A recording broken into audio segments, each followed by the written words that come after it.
안녕하세요. 가끔씩 남의 사연을 들으며 울고 웃던 사람인데 오늘은 제 이야기를 적어볼까 합니다. 저도 사실 제가 이렇게 이야기를 적게 될 줄은 몰랐네요. 저는 30대 여성이고 3년간의 결혼 생활 끝에 이혼을 하게 되었습니다. 친정아버지께서 오래전부터 한자리에서 길게 빵집을 하나 하셨어요. 예전에는 동네 장사기는 하지만 단골도 많고 장사가 잘 되었는데 시간이 지나면서 프랜차이즈도 많이 생기고 빵도 유행을 타다 보니 손님들이 조금씩 줄어드는 게 눈에 보이더라고요.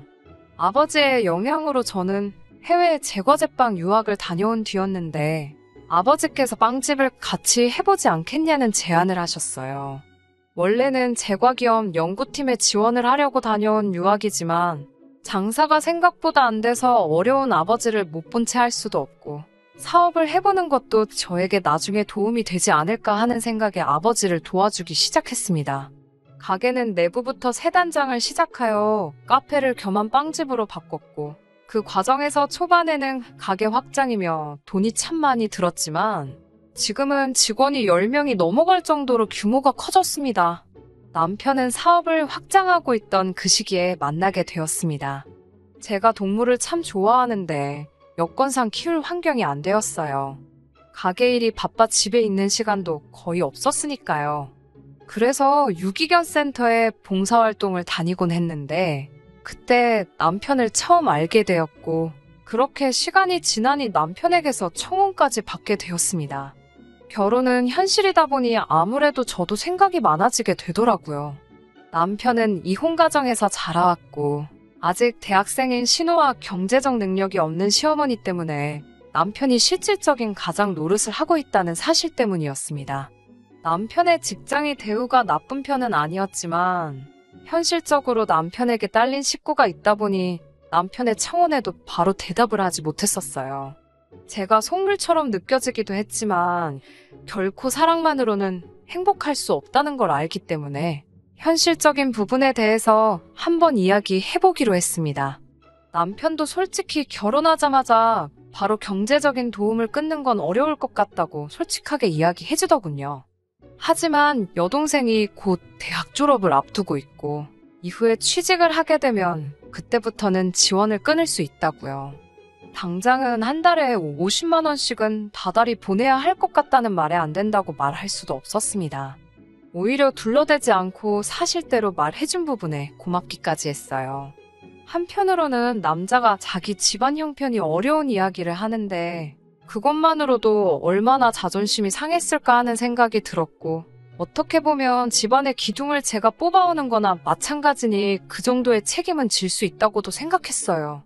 말한 대로 시댁에 지원하려고 한 금액도 그렇게 큰 편은 아니었고요.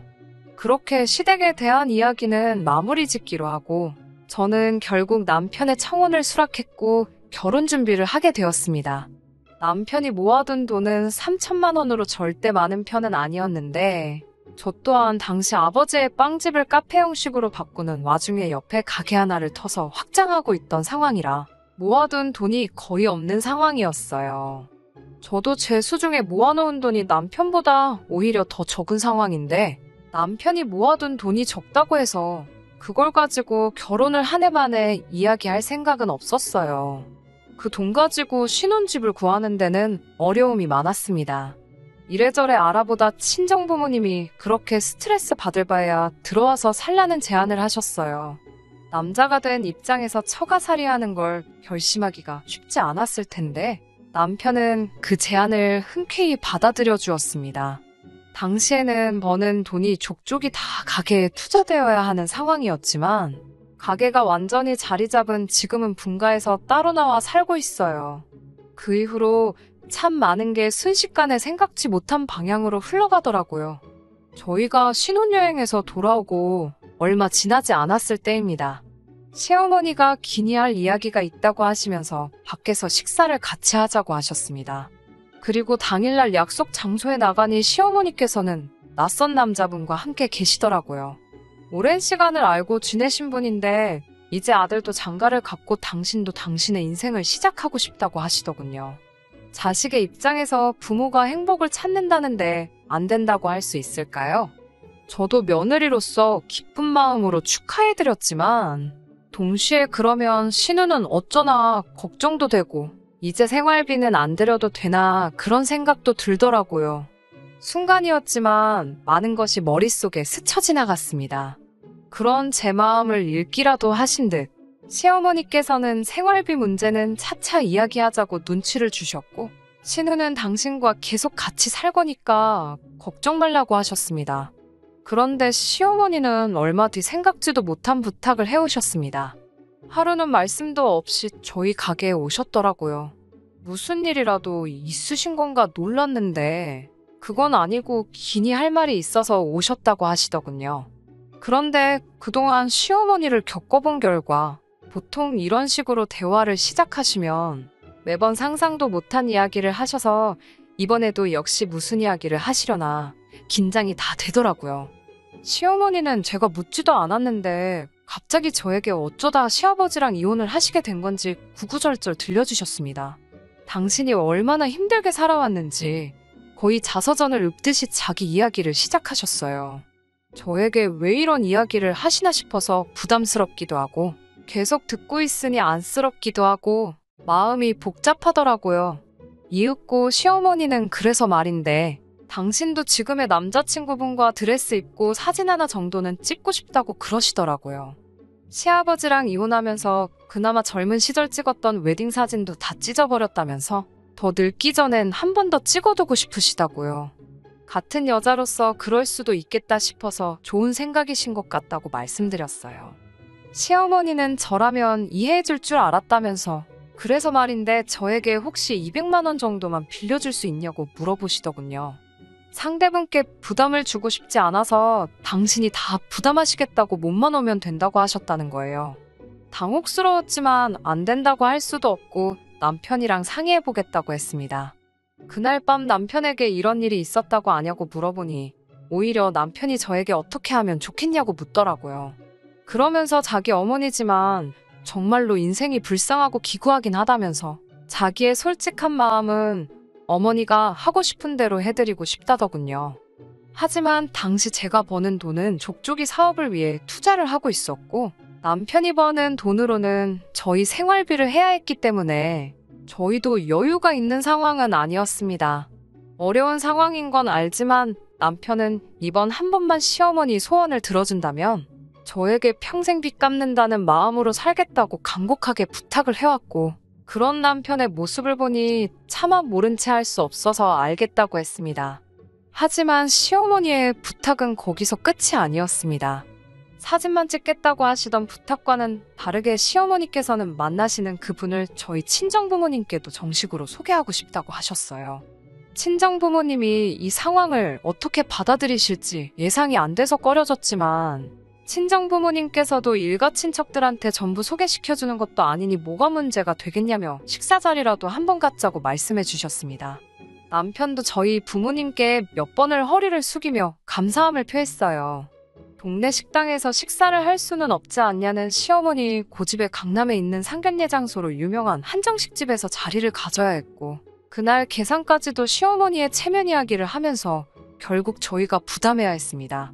당시 제 사업도 확장이 마무리되어가는 단계였고 자리를 잡아가고 있기는 했지만 계속해서 생각하지도 못한 지출이 생기니 씁쓸하고 신경이 많이 쓰이던 건 사실이었습니다. 게다가 시어머니와 상대분이 같이 살기 시작하면서 일은 더 복잡하게 꼬여만 갔습니다. 시어머니께선 원래 사시던 전셋집에서 나와 보증금을 빼서 상대분 집으로 들어가신다 하시더군요. 솔직히 부모가 재혼을 한다고 하면 자식들이 재산 문제 때문에 골머리를 썩는다던데 그 일이 제 이야기가 될 줄은 상상도 못했습니다. 처음에 한동안은 보증금을 조금씩 빼서 생활을 하셨는지 저희에게 금전적 지원을 요구하시지 않으셨어요. 그런데 몇 달이 지나자 슬슬 저희에게 다시 얼마씩이고 좀 보내라고 채근을 하시더라고요.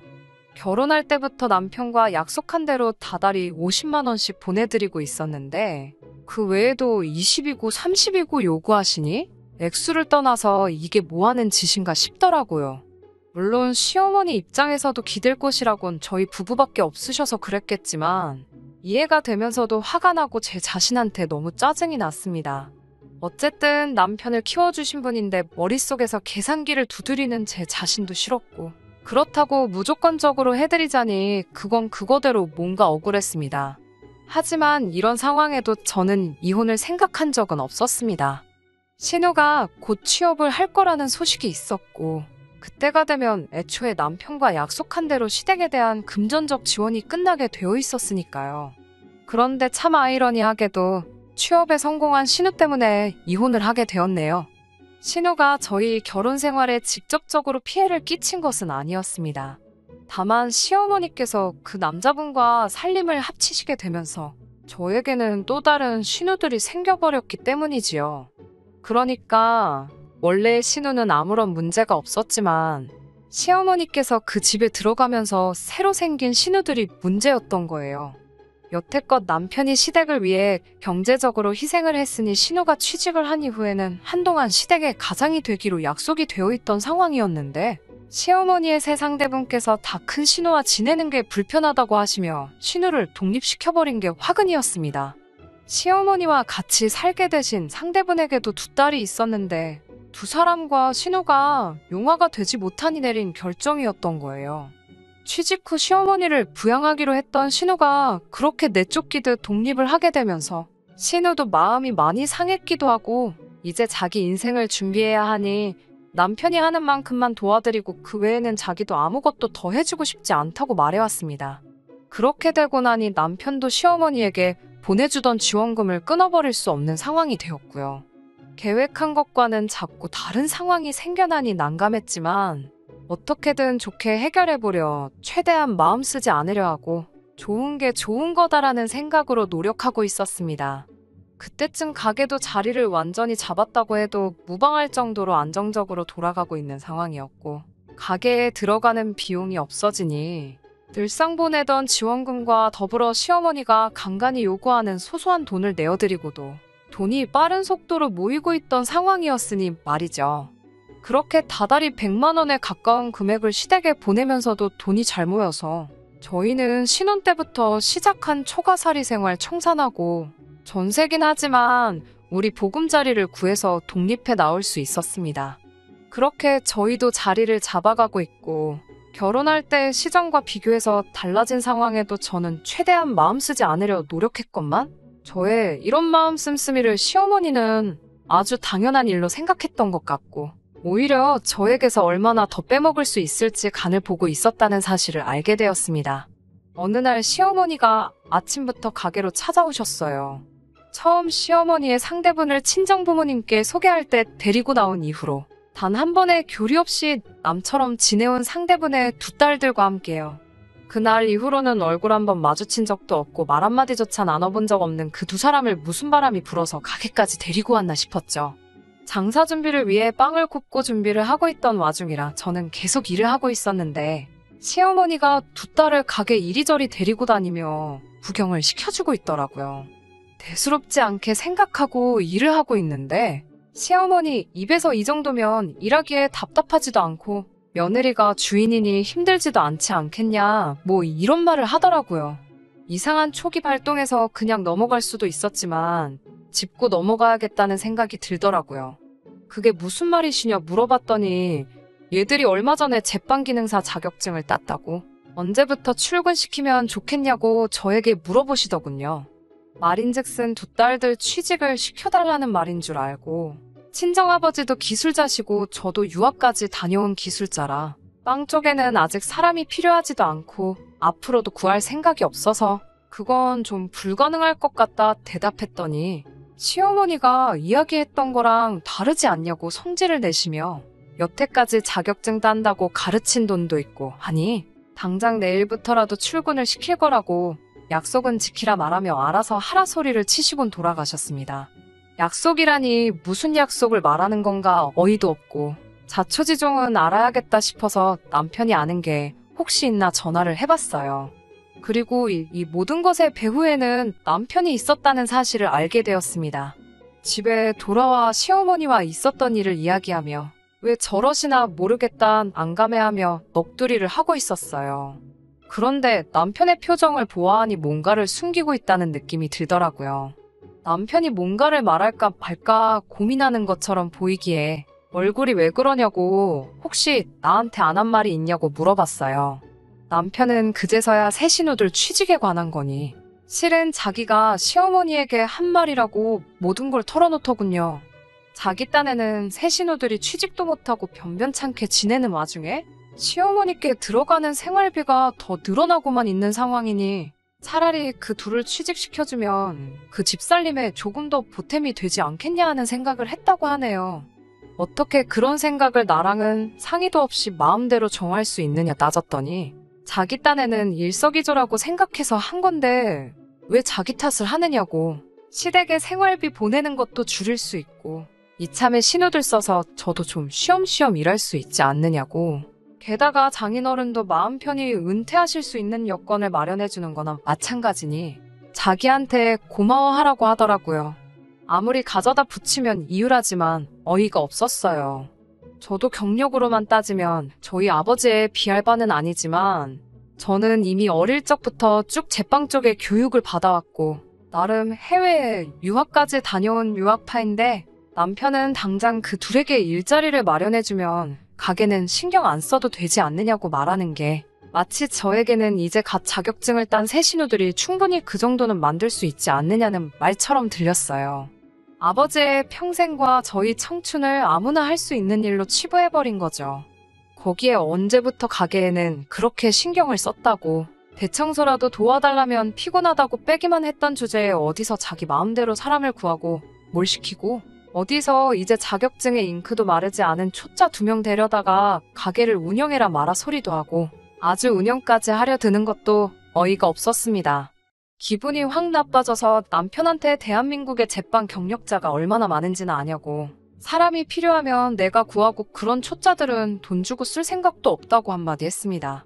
남편은 지금 말 다 했냐고 자기 동생들을 무시하냐는 말도 안 되는 소리를 하더라고요. 정말 어이가 없어서 언제부터 그 아저씨네 딸들이 당신 여동생이 된 거냐고 한마디 했죠. 정신 좀 차리라고 힘들게 살아오신 어머니한테 효도하고 싶은 마음이 굴뚝 같은 건 알고 있고 말릴 생각도 없지만 이건 너무 도가 지나친 거 아니냐고 이건 효자가 아니라 호구라고 한마디 해줬어요. 자꾸 이런 식으로 시어머니 부탁 거절 못하고 오히려 나서서 못해줄 것도 해주려고 노력하는 모습 보여봐야 아무 때고 필요할 때마다 돈을 뽑아먹을 수 있는 ATM기나 다름없지 않냐고 했습니다. 남편이 뭘 잘못했는지 눈치채는 척이라도 해줬다면 이혼까지는 안 했을 수도 있어요. 하지만 남편은 제 말에 방방 뛰면서 자기가 여태까지 뭐하러 처가살이를 참아왔겠냐고 하더라고요. 여태까지 처가살이 하면서 장인 장모님 비위장 맞춰왔는데 자기 어머니 도와드리는 게 뭐가 문제냐고 하더군요. 어이가 없었습니다. 처가살이 한 건 맞지만 그건 우리의 선택이었고 처가살이 하면서 시어머니한테 생활비라고 얼마 주고 하면서 정작 먹여주고 재워주는 친정에는 휴지 한 장 사드린 적 없었거든요. 그만큼 친정부모님은 저희 독립을 위해 돈을 아낄 수 있는 여건을 마련해 주셨고 시어머니는 새아저씨랑 데이트한다고 돈 필요할 때마다 저희한테 연락해서 뜯어가기 바빴으니까요. 입이 비뚤어져도 말은 바로 하랬다고 언제부터 그 아저씨네 딸들이 네 여동생인지도 모르겠고 효도는 이미 처가살이 하면서도 실컷 태우지 않았느냐고 한마디 했어요. 진짜 우리가 시어머니한테 똑바로 안 했다고 생각하는 거냐고 똑바로 대답하라고 이게 마지막 기회라고까지 했습니다. 하지만 남편은 그 기회조차도 저버리더군요. 결혼 후에 그만하기로 했던 시어머니 지원까지 눈 감아주고 오히려 더 많은 돈을 보내더라도 아무 말 없던 저를 친정에만 돈을 주는 이기적인 여자라고 하더라고요. 가게 확장하는데 결혼 후에도 큰 돈을 들인 건 사실이지만 현재 가게가 자리 잡은 지금 벌어들이는 돈은 다 저희 수입이나 마찬가지니 투자한 거나 마찬가지 아니냐 말해봤지만 남편은 친정에 투자했듯이 자기 여동생들에게도 투자를 해보라고 적반하장으로 나오는 겁니다. 저는 최후 통첩을 했어요. 자식을 현금 인출기로 생각하는 시어머니 뒷바라지 열심히 하고 피 한 방울 섞이지 않은 여동생들에게 투자나 실컷 하라고요. 남편은 이혼을 하게 되면 저로부터 꽤 많은 양의 재산 분할을 받을 거라 생각했었나 봅니다. 하지만 여태까지 시어머니에게 돈이 흘러들어간 기록과 여러 정황 증거들 때문에 남편의 요구는 받아들여지지 않았고 남편은 땡전 한 푼 건지지 못하고 집을 떠나게 되었어요. 얼마 전 신우를 만났습니다. 남편이 뒷바라지 해주고 싶은 새아저씨네 딸들이 아니라 그 집에서 애물단지 취급을 받으며 강제로 독립하게 돼버린 진짜 신우를요. 신우가 저에게 잘못한 거는 없는데 저한테 미안하다는 사과 먼저 하더군요. 그리고 남편의 소식을 들려줬어요. 같은 여자인 자기도 애물단지 취급을 받아 독립을 하게 되었는데 제 남편은 오죽했겠냐면서요. 남편은 자기 어머니와 새로 살게 된 가족들을 위해 저와 이혼까지 불사했는데 이혼 가치가 사라지니 그 집에서도 자기처럼 애물단지 취급을 받아 지금은 혼자서 고시원을 전전하면서 살고 있다고 합니다. 시어머니와 같이 지내시는 새아저씨가 말하길 자기 딸들 취직만 시켜준다면 새아저씨 재산으로 어머니와 함께 노후를 보내겠다는 약속을 했었다네요. 그때부터 새아저씨의 딸들을 여동생이라 생각하고 어떻게든 저희 가게에 취직을 시키려 저 몰래 더러운 뒷공작을 벌이고 있었던 거예요. 어머니의 편한 노후를 위해서 말도 안 되는 어깃장을 부리던 남편의 어긋난 효심 때문에 저와 이혼을 하게 된 거였네요. 놀라운 건 새아저씨에게는 따로 재산이 없었다고 합니다. 시어머니의 노후를 약속한 것 또한 거짓말이었던 거죠. 남편은 그런 것도 모르고 계속 이용만 당하다가 버려지고 만 것이죠. 남편이 신우를 시켜 저와 이야기해보라 보낸 거긴 하지만 신우 또한 그게 저한테도 못할 짓이라고 생각해 이렇게 모든 사실을 전해주러 나온 거라고 합니다. 잘 헤어진 거라고 그 집구석하고 계속 연붙이고 있으면 좋은 꼴 못 봤을 거라며 남편의 부탁을 받고 왔지만 저에게 사과를 해주고 싶어 이렇게 자리에 나온 거라 하더라고요. 가게는 전에 없이 바쁘게 잘 돌아가고 있어요. 함께 힘든 시간 이겨내고 행복하게 살 계획이었지만 제 믿음을 저버린 사람과는 더 이상 함께 할 수 없을 것 같네요. 끝까지 저를 이용만 하려고 했던 남편과 시어머니가 얼마나 잘 살지는 모르겠지만 적어도 사소한 욕심 때문에 저를 놓치게 된 걸 매일같이 땅을 치고 후회하며 지냈으면 하는 바람이에요. 제가 조금 이기적이었을까요? 아무튼 제 이야기는 여기서 끝마치도록 하겠습니다. 끝까지 들어주셔서 감사합니다. 오늘의 사연은 여기까지입니다. 구독과 좋아요, 알람 설정 부탁드리고 더 좋은 사연으로 다시 찾아뵙겠습니다. 감사합니다.